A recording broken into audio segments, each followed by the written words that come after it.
નમસ્કાર મિત્રો, જ્યોતિષ પ્રારંભિક માહિતી શૃંખલા ભાગ 5માં આપ સર્વનું હાર્દિક સ્વાગત છે. મિત્રો, આપણે અગાઉ કુંડલીના 12 ભાવનો પરિચય મેળવ્યો. હવે તેમાંના ખાસ ભાવનો પરિચય આપણે આજે મેળવીશું. અહીં કર્ક લગ્નની કુંડળી, કર્ક લગ્ન એટલે પ્રથમ ભાવમાં કર્ક રાશિ છે. તે આ કર્ક લગ્નની કુંડળીના જે 1 થી તે 12 ભાવ દર્શાવ્યા છે, તેમાં પ્રથમ, ચતુર્થ, સપ્તમ અને દશમ એ ભાવને કેન્દ્રના ભાવ કહે છે. એટલે આ જે 4 ભાવમાં કોઈ ગ્રહ બિરાજમાન હોય તો તે કેન્દ્રમાં છે એમ કહેવાય. અહીં સૂર્ય અને શુક્ર પ્રથમ સ્થાનમાં છે, લગ્ન ભાવમાં છે, તેથી સૂર્ય અને શુક્ર એ કેન્દ્રમાં છે એમ કહેવાશે. જો કોઈ ગ્રહ અહીંયા હોત ચોથા સ્થાનમાં તો પણ તે કેન્દ્રમાં છે એમ કહેવાય. અહીંયા 7મા સ્થાનમાં શનિ મહારાજ બેઠેલા છે, બિરાજમાન છે, તો તે પણ કેન્દ્રમાં છે એમ કહેવાય. અહીંયા 10મા સ્થાનમાં કોઈ ગ્રહ નથી, પરંતુ જો અહીંયા કોઈ ગ્રહ હોત તો તે કેન્દ્રમાં છે એમ કહેવાય. મિત્રો, કેન્દ્ર એ જન્માક્ષરના 4 સ્તંભ ગણાય છે. કારણ કે પ્રથમ જે સ્થાન છે એ લગ્ન સ્થાન છે. એ વ્યક્તિના પોતાને સ્વત્વને અથવા પોતાને વ્યક્ત કરે છે. શરીર જે એનું ભૌતિક શરીર છે, વ્યક્તિત્વ છે, આરોગ્ય છે, જીવનની શરૂઆત છે, એને વ્યક્ત કરે છે. ચોથું સ્થાન છે એ ઘર, માતા, સુખ, સંપત્તિ, આંતરિક શાંતિને વ્યક્ત કરે છે. 7મું સ્થાન છે એ લગ્ન અથવા મેરેજ, જીવનસાથી અથવા લગ્ન સાથી, ભાગીદારી, જાહેર વ્યવહારને વ્યક્ત કરે છે. આ 10મું સ્થાન છે એ કારકિર્દી, કર્મ અથવા વ્યવસાય, પ્રતિષ્ઠા, પિતાનું સ્થાન છે અને એ આ જે કારકિર્દી, કર્મ, વ્યવસાય, પ્રતિષ્ઠા, પિતાને વ્યક્ત કરે છે.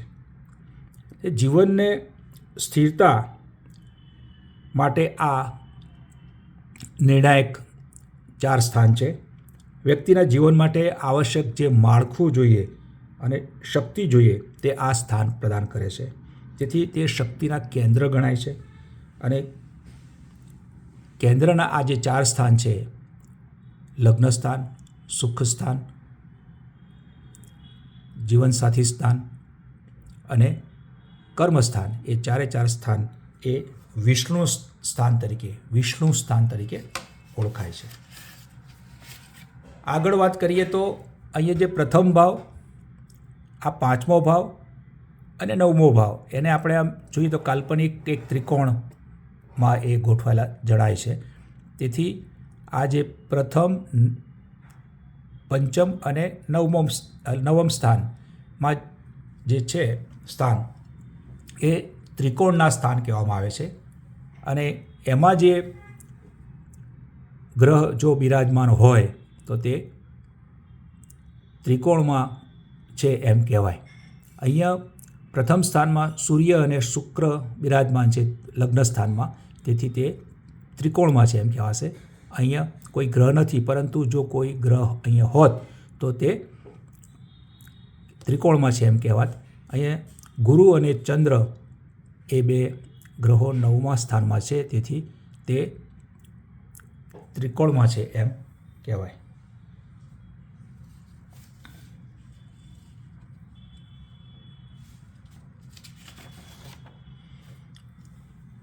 ત્રિકોણની અંદર પ્રથમ, પંચમ અને નવમ સ્થાનનો સમાવેશ થાય છે. પ્રથમ સ્થાન છે એ પોતાને એટલે કે સ્વને વ્યક્ત કરે છે, વ્યક્તિત્વને વ્યક્ત કરે છે, જીવનશક્તિ અને ભૌતિક શરીરને વ્યક્ત કરે છે, આરોગ્યને વ્યક્ત કરે છે, તો જીવનની શરૂઆતને વ્યક્ત કરે છે. 5મું જે સ્થાન છે એ સર્જનાત્મકતાનું સ્થાન છે. બુદ્ધિ, વિદ્યાનું સ્થાન છે, તે સંતાન અથવા બાળકોનું સ્થાન છે, અનુમાનનું સ્થાન છે, પૂર્વજન્મના પુણ્યની પૂંજીનું સ્થાન છે. એટલે કે પૂર્વજન્મમાં તમે સારા કર્મો કર્યા હોય તો અહીં તમને સારા સંતાનો પ્રાપ્ત થાય છે, સારી બુદ્ધિ પ્રાપ્ત થાય છે, સારી વિદ્યા પ્રાપ્ત થાય છે. એટલે પૂર્વજન્મનું આ વર્તમાન સમયમાં જે નસીબ તરીકે પ્રગટ થાય છે તે આ 5મું સ્થાન વ્યક્ત કરે છે. તો આ જે 9મું સ્થાન છે એ ઉચ્ચ શાણપણ, પિતા, આધ્યાત્મિકતા, લાંબી મુસાફરી અને ભાગ્યને દર્શાવે છે. આમ આ એક પ્રકારનો જે ત્રિકોણ બને છે એ એક ધર્મ અથવા આધ્યાત્મિકતા સાથે સંકળાયેલો ત્રિકોણ બને છે, તેથી તેને ધર્મ ત્રિકોણ પણ કહે છે. તે આ ભાવ સામૂહિક રીતે વ્યક્તિના ન્યાયી માર્ગ, આત્માનું મિશન અને ભાગ્યની પરિપૂર્ણતા દર્શાવે છે. આ જે ત્રિકોણમાં બિરાજમાન જે ગ્રહો છે એ શુભતા આપે છે, સામાન્ય રીતે સકારાત્મક પરિણામ આપે છે, નસીબમાં વધારો કરે છે, આધ્યાત્મિક વૃદ્ધિ અને સમૃદ્ધિ સૂચવે છે. આ ભાવ બુદ્ધિ, વિદ્યા અને ભાગ્ય સાથે જોડાયેલા હોવાથી તેને લક્ષ્મી સ્થાન પણ કહે છે. એટલે કે દેવી લક્ષ્મી સાથે તે જોડાયેલા છે, જે સંપત્તિ, નસીબ અને સારું ફોર્ચ્યુન લાવે છે. એટલે આમ આ ત્રિકોણ ભાવને આપણે સમજીએ તો આંતરિક શક્તિઓ, જીવનનો હેતુ અને ભૂતકાળના સારા કાર્યો, પરભવના સારા કાર્યો વર્તમાન નસીબ તરીકે કેવી રીતે પ્રગટ થાય છે તે જાણવામાં મદદ કરે છે, મદદરૂપ થાય છે. ત્યાર પછી આ જે 6ઠું, 8મું અને 9મું સ્થાન છે, 6ઠું, 8મું અને 12મું સ્થાન છે, 6ઠું, 8મું અને 12મું, એ સ્થાનને ત્રિક સ્થાન કહેવામાં આવે છે. આપણે જાણીએ છીએ કે 6ઠું સ્થાન છે એ રોગ, ઋણ, શત્રુનું સ્થાન છે. આ જે સ્થાન છે એ લાંબી માંદગીનું સ્થાન છે, આયુનું સ્થાન છે, તો અહીંયા મોક્ષનું સ્થાન છે, તો આ જે વ્યયનું સ્થાન છે. તો આ દૃષ્ટિએ આ 6ઠું, 8મું અને 12મું જે સ્થાન છે એ ત્રિક સ્થાન તરીકે ઓળખાય છે. અને અહીં જે ગ્રહ બેઠા હોય, બિરાજમાન હોય, તે અશુભ ફળ આપે છે એમ કહેવાય છે. પરંતુ બીજા જે ગ્રહો સંકળાયેલા હોય તેને ધ્યાનમાં રાખીએ તો એ અશુભ ફળ આપતા નથી. એટલે અત્યારે હાલ ત્રિક સ્થાન છે એ અશુભ સ્થાન તરીકે આપણે ઓળખીએ છીએ, એટલું જાણીએ. ત્યાર પછી આપણે જાણ્યું કે કેન્દ્ર અને ત્રિકોણ બંને શુભતાના સ્થાન છે, અને એને ધ્યાનમાં રાખીએ તો એના કારણે જે યોગ બને છે અને એના ગ્રહો જે છે એ જુદા જુદા નામથી ઓળખાય છે. એમાં યોગકારક ગ્રહની આપણે એમાં વાત કરીએ તો અહીંયા યોગકારક ગ્રહ કેવી રીતે વ્યાખ્યાયિત થાય છે તે આપણે સમજીએ. અહીંયા આ જે કુંડળી જે છે એ વૃષભ લગ્ન એટલે અહીંયા પ્રથમ સ્થાનમાં વૃષભ રાશિ છે. ત્યાર પછી અહીંયા મિથુન, કર્ક, સિંહ, કન્યા, તુલા, વૃશ્ચિક, ધન, મકર, કુંભ, મીન અને મેષ એ પ્રમાણે ગોઠવાશે. એના ક્રમ અહીંયા દર્શાવે છે. હવે અહીંયા જે કેન્દ્રની જે રાશિ વાત કરીએ તો અહીંયા કેન્દ્રમાં પ્રથમ, ચતુર્થ, સપ્તમ અને દશમ સ્થાનની અંદર 2 નંબરની, 5 નંબરની, 8 નંબરની, 11 નંબરની રાશિ એટલે કે વૃષભ, સિંહ, વૃશ્ચિક અને કુંભ રાશિ છે. તેના સ્વામીની વાત કરીએ, આના અધિપતિની વાત કરીએ તો 2 નંબરની રાશિ છે એના રાશિ અધિપતિ છે એ શુક્ર મહારાજ છે. 5 નંબરની રાશિ સિંહ રાશિ, તેના સ્વામી છે તે સૂર્ય છે. વૃશ્ચિક રાશિના અધિપતિ છે, સ્વામી છે એ મંગળ છે. અને અહીંયા કુંભ રાશિ છે તેના સ્વામી છે એ શનિ મહારાજ છે. તો ત્યાર પછી આપણે ત્રિકોણની વાત કરીએ તો આ લગ્ન સ્થાન બંનેમાં છે એટલા માટે આપણે એને છોડી દઈએ, પણ અહીંયા જે આ છે ત્રિકોણનું 5મું સ્થાન અને અહીંયા 9મું સ્થાન, તો 5મા સ્થાનમાં કન્યા રાશિ છે. તો કન્યા રાશિના જે સ્વામી છે એ બુધ છે. અહીંયા 10મી એટલે કે મકર રાશિ છે તેના સ્વામી શનિ છે.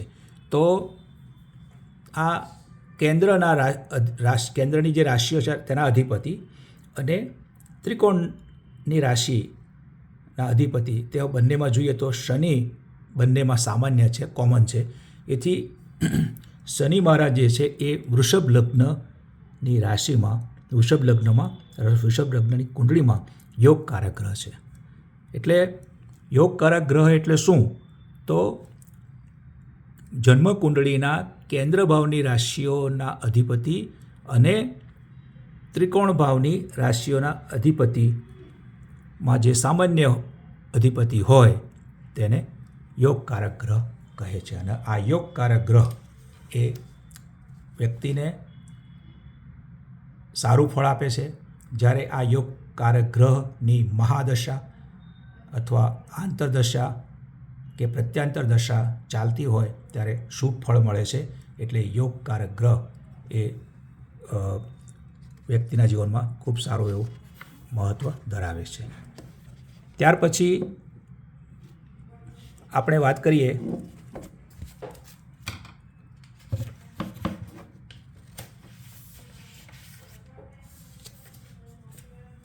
તો અત્યારે તુલા રાશિનું જે લગ્ન છે એ તુલા લગ્ન છે, જેની અંદર જોઈએ તો અહીંયા કે પ્રથમ ભાવમાં તુલા,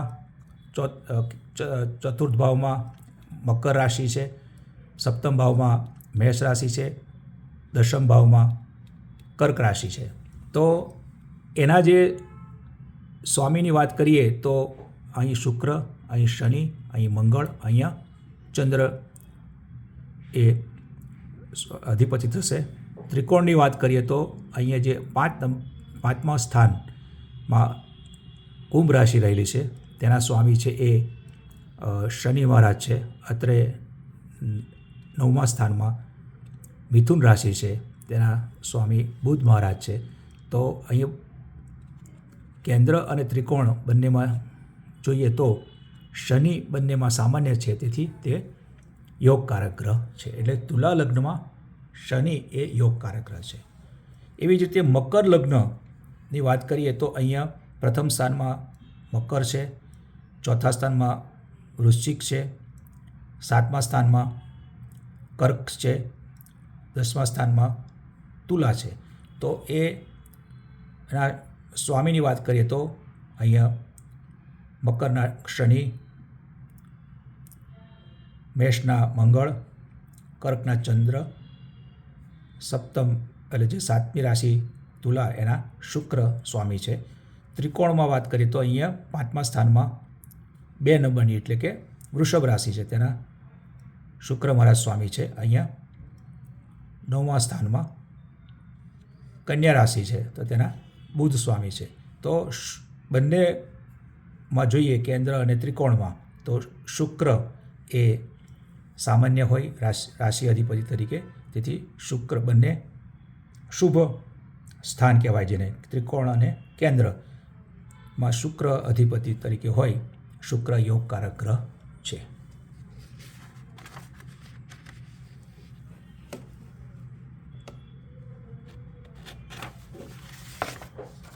ત્યાર પછી અહીંયા કુંભ લગ્નની વાત કરીએ તો પ્રથમ સ્થાનમાં કુંભ રાશિ છે અને પ્રથમ, ચતુર્થ, સપ્તમ અને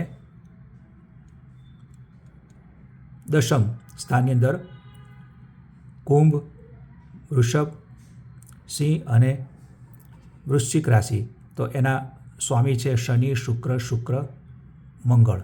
ત્રિકોણની વાત કરીએ તો અહીંયા મિથુન એના બુધ, અહીંયા તુલા એના શુક્ર છે. અને બંનેમાં જોઈએ તો શુક્ર એ અહીં સામાન્ય છે, તેથી શુક્ર એ યોગકારક ગ્રહ થયા. એટલે કુંભ લગ્નની અંદર શુક્ર એ યોગકારક છે. ત્યાર પછી સિંહ લગ્નની વાત કરીએ તો સિંહ લગ્નમાં પ્રથમ સ્થાનમાં સિંહ રાશિ હશે. અહીંયા ચોથા સ્થાનમાં વૃશ્ચિક રાશિ, સાતમા સ્થાનમાં કુંભ રાશિ, 10મા સ્થાનમાં વૃષભ રાશિ. તો એના જે કેન્દ્રમાં રાશિ છે એના સ્વામીની વાત કરીએ તો અહીં સૂર્ય, મંગળ, શનિ, શુક્ર. અહીંયા ત્રિકોણની વાત કરીએ તો આ 5 નંબરના સ્થાનમાં 9 નંબરની રાશિ એટલે કે ધન રાશિ છે અને તેના સ્વામી ગુરુ છે. અહીંયા 1 નંબરની એટલે કે મેષ રાશિ છે, તેના સ્વામી છે એ મંગળ છે. તો અહીંયા મંગળ બંનેમાં અધિપતિ સામાન્ય છે.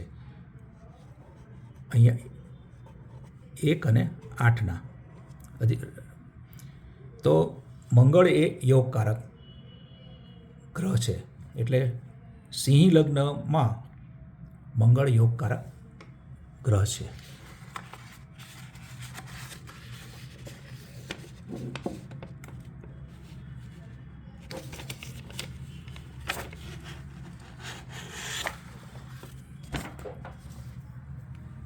કર્ક લગ્નની વાત કરીએ તો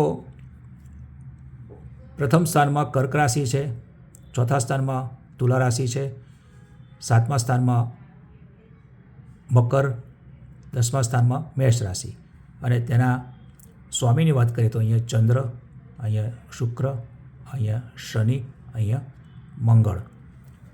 ત્રિકોણની વાત કરીએ તો અહીંયા વૃશ્ચિક રાશિ છે અને વૃશ્ચિક રાશિના સ્વામી એ મંગળ છે. અહીંયા મીન રાશિ છે તો મીન રાશિના સ્વામી છે ગુરુ. તો અહીં જોઈએ તો મંગળ જે છે એ અહીં મંગળ અધિપતિ બને છે, અહીંયા મંગળ અધિપતિ બને છે. તો આ ત્રિકોણ કેન્દ્રમાં મંગળ છે અને ત્રિકોણો પણ અધિપતિ મંગળ છે. તેથી મંગળ એ આ કર્ક લગ્નમાં યોગકારક ગ્રહ બને છે.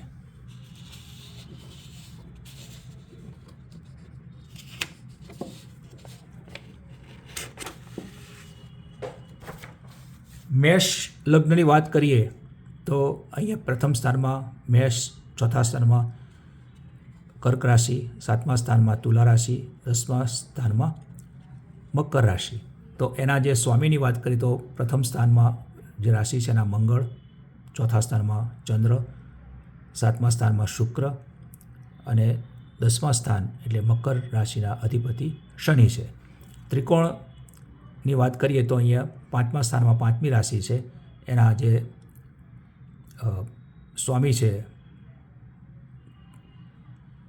સિંહ રાશિના એ સૂર્ય છે.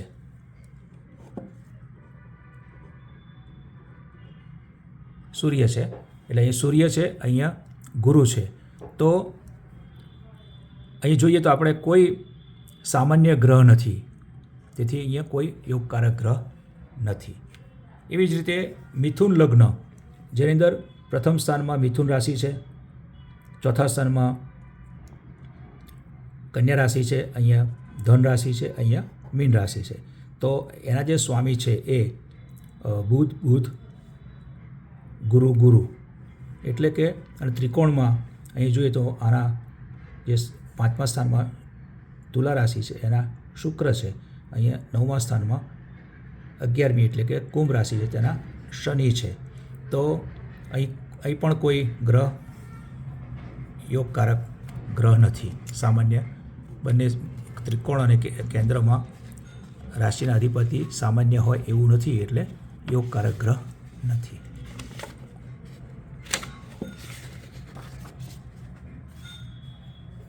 કન્યા લગ્નની કુંડળી છે તો એમાં પ્રથમ સ્થાનમાં કન્યા, ચોથા સ્થાનમાં ધન, સાતમા સ્થાનમાં મીન, 10મા સ્થાનમાં મિથુન રાશિ છે. તો એના અધિપતિની વાત કરીએ તો અહીંયા કન્યાના બુધ, ધનના ગુરુ, મીનના ગુરુ, મિથુનના બુધ.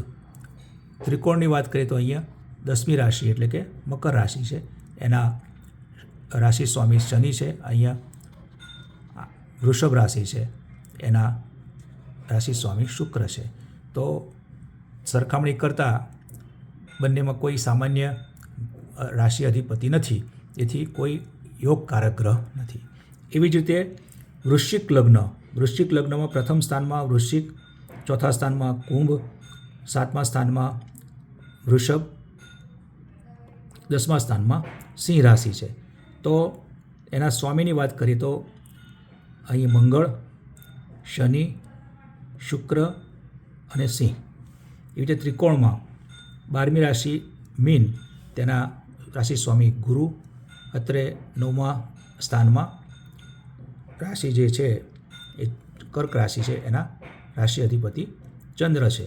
એટલે આ જોતા કોઈ સામાન્ય રાશિ અધિપતિ નથી કેન્દ્ર કે ત્રિકોણમાં, તેથી અહીંયા કોઈ યોગકારક ગ્રહ નથી.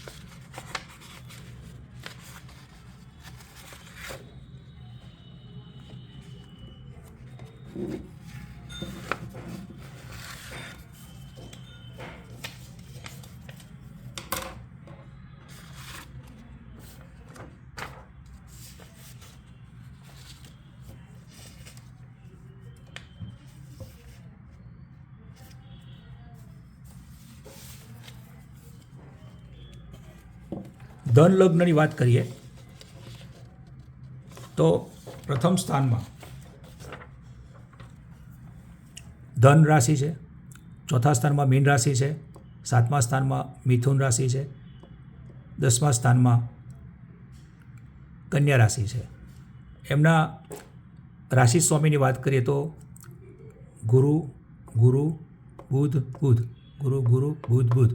અહીંયા ત્રિકોણની વાત કરીએ તો અહીંયા મેષ રાશિ, અહીંયા સિંહ રાશિ, અને આ મેષના મંગળ અને સિંહના સૂર્ય.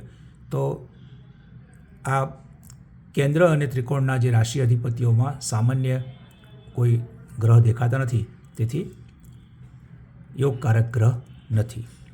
મીન લગ્નની વાત કરીએ તો પ્રથમ સ્થાનમાં મીન રાશિ છે, ચોથા સ્થાનની અંદર બુધની મિથુન રાશિ છે, સાતમા સ્થાનમાં કન્યા રાશિ છે, તેના સ્વામી બુધ છે. અહીંયા ધન રાશિ છે અને તેના સ્વામી ગુરુ છે. ત્રિકોણની વાત કરીએ તો અહીંયા કર્ક રાશિ, તેના સ્વામી ચંદ્ર, અહીંયા વૃશ્ચિક રાશિ અને તેના સ્વામી મંગળ છે.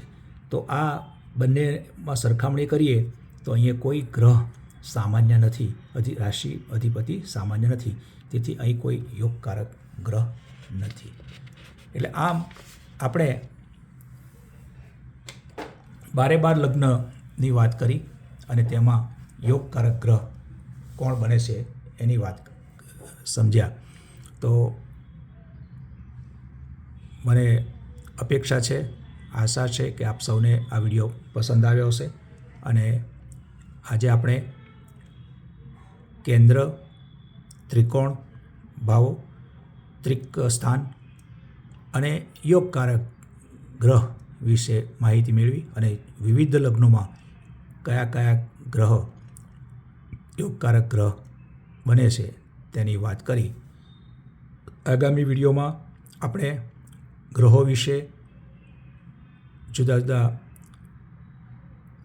તેમના ગ્રહોની દ્રષ્ટિ તેમજ અવસ્થા, રાશિ વગેરે વિશે વિશદ ચર્ચા કરીશું, વિગતે ચર્ચા કરીશું અને જ્યોતિષનું આગળનું જ્ઞાનનો પરિચય કરીશું. ત્યાં સુધી વિરામ લઈએ. આપને આ વિડીયો પસંદ આવ્યો હોય તો લાઈક કરજો અને ચેનલને સબસ્ક્રાઈબ ના કરી હોય તો સબસ્ક્રાઈબ કરજો, જેથી આપને આગામી વિડીયો તુરંત મળી રહે.